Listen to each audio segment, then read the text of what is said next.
काही दिवसांपूर्वी मला एक डीएम आला होता. त्या व्यक्तीने मला काहीतरी एक वेगळाच प्रश्न विचारला.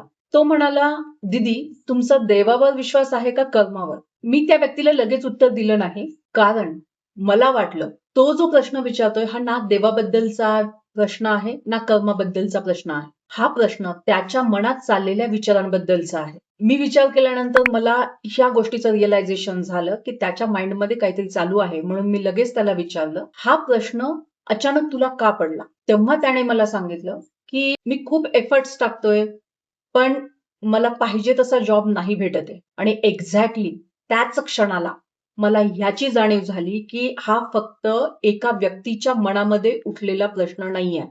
हाच प्रश्न आणि कितीतरी जणांच्या मनामध्ये चाललेला असेल.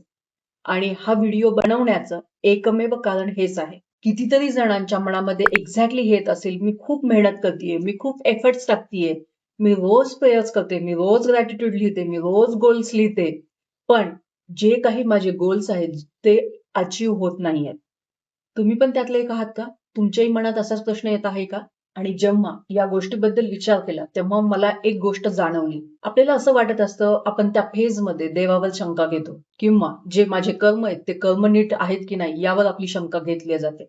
पण अनेक वेळा आपण ती शंका देवावर घेत नसतो, आपण ती शंका स्वतःवर घेत असतो. त्या फेजमध्ये आपण स्वतःला हेच विचारतो, की मी कमी पडतेय का? माझे एफर्ट्स कुठे चुकतायत? असं कोणती डायरेक्शन मला भेटेल तर मी योग्य दिशेने जाईल, असं कोण मला भेटेल तर मी पुढे जाऊ शकते. त्या एकाच थॉट बद्दल आपलं जे मन असतं ते वेगवेगळ्या अँगलने विचार करतं आणि एक्झॅक्टली यालाच ओव्हर थिंकिंग असं म्हणतात.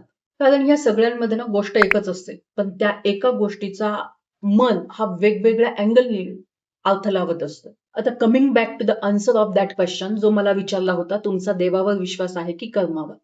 एक्झॅक्टली माझं उत्तर हे होतं, की माझा देवावरही विश्वास आहे आणि कर्मावरही. कारण कर्म म्हणजे आपल्या हातात असलेली गोष्ट आणि देव म्हणजे आपल्या हातात नसलेल्या गोष्टीवर ठेवलेला विश्वास म्हणजे देव, असं मला वाटतं. पण ह्या सगळ्या डिस्कशन मधनं मला एक गोष्टीचं रिअलायझेशन नक्की झालं, की हा प्रश्न ना देवाबद्दलचा होता ना कर्माबद्दलचा. हा एक्झॅक्ट प्रश्न आपण एखाद्या फेजमध्ये आहोत, त्या फेजमध्ये आपल्याला कोणत्या तरी गोष्टीचा वेट करावा लागतोय. त्या फेजमध्ये जो आपण वेट करतोय, त्या वेटिंग पिरियडमध्ये जे काही थॉट्स आपल्या मनामध्ये येत आहेत, जे काही ओव्हर थिंकिंग मधनं आपण जातोय, हा प्रश्न एक्झॅक्टली त्या फेजचा आहे.